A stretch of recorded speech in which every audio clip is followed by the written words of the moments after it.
कि आप बहुत ज़्यादा पढ़ाई करते हैं, बहुत मेहनत करते हैं, उसके बाद भी रिजल्ट वो नहीं आ पाता जो आप डिज़र्व करते हैं। यदि ऐसा आपके साथ में होता है तो ये वीडियो आपके लिए है। Hello everyone, I am Dipali Saxena, founder of Just Minded. I have been working for last 15 years as psychological counselor and helping students.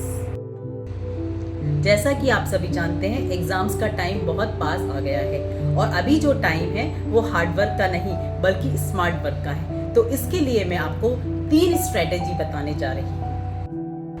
पहली स्ट्रेटेजी है ऑर्गेनाइजिंग योर स्टडीज। तो उसके लिए आपको क्या करना है, जितने भी इम्पॉर्टेंट टॉपिक्स होते हैं उन पे फोकस करना है। मीन्स आपको सिलेबस उठाना है और उसमें से फाइंड आउट करना है कि लास्ट 5 इयर्स के क्वेश्चन पेपर्स में से कौन कौन से टॉपिक्स पे रिपीटेटिवली क्वेश्चंस आए।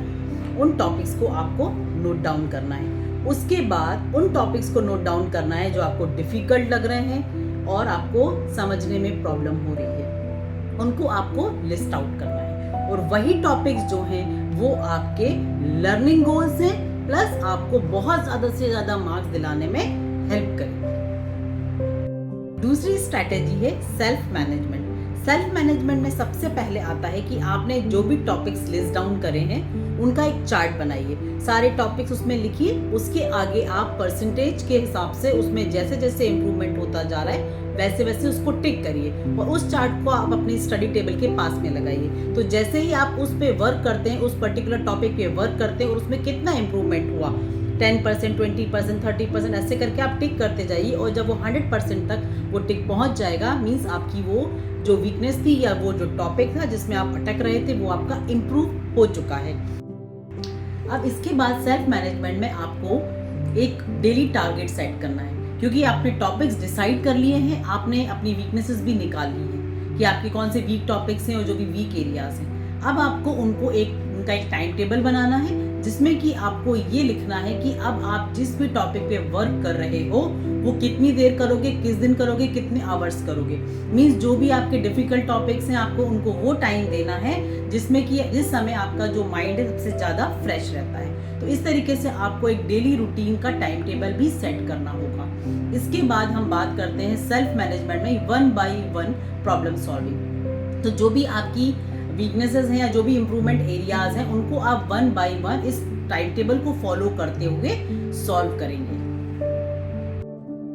और तीसरी स्ट्रैटेजी है एग्जामिनेशन मैनेजमेंट, जो कि बहुत इंपॉर्टेंट है। इसमें सबसे पहले हम बात करेंगे कि टाइम मैनेजमेंट। टाइम मैनेजमेंट बहुत इंपॉर्टेंट रोल प्ले करता है। तो आपको क्या करना है कि जितने भी क्वेश्चन पेपर्स हैं जो आप प्रीवियस ईयर्स के यूज कर रहे हैं रिवीजन के लिए, तो उन क्वेश्चंस में आप ये आदत डालिए कि उनको आप पहले अच्छे से पढ़ें, समझें और उस मैसेज को प्लान करें कि आप क्या लिखना चाह रहे हो उस आंसर में, क्या मैसेज देना चाह रहे हो, उसको अच्छे से प्लान करें। उसके बाद में जो क्वेश्चंस है वो कितने मार्क्स का कौन सा क्वेश्चन है, कितना आपको लिखना है, उसके हिसाब से टाइम उसका प्लान करें कि आपको ये आंसर है इतने मार्क्स का, ये इतने टाइम पीरियड में हो जाना चाहिए। अदरवाइज क्या होता है कि मोस्टली ये होता है कि आपके पास टाइम कम पड़ जाता है और कई बार वो आते हुए आंसर्स भी आप नहीं लिख पाते हो, जो कि आपको मार्क्स दिलाने में बैरियर का काम करते हैं। तो टाइम मैनेजमेंट का बहुत ज़्यादा ध्यान रखना है और प्रैक्टिस करना है।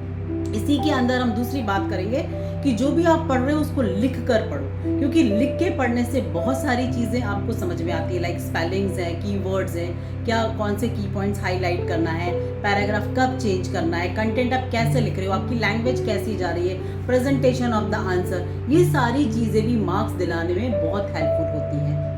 तो ये सारी आप जब लिख कर प्रैक्टिस करोगे तभी आपको समझ में आएगा कि आप कहाँ पे कौन सी चीज़ मिस कर रहे हो और आपको उस पर वर्क करना है। और आप चाहें तो अपने जो टीचर्स हैं या जो आपसे बड़े घर में हैं उनकी भी हेल्प ले सकते हैं ये सारी चीज़ों को इम्प्रूव करने के लिए।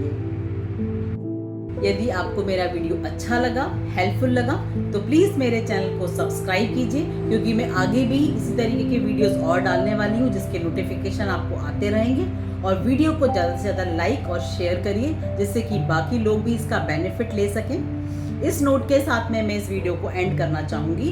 परिश्रम के बिना जय जयकार नहीं होती, परिश्रम के बिना जय जयकार नहीं होती, कोशिश करने वालों की कभी हार नहीं होती। All the best, see you.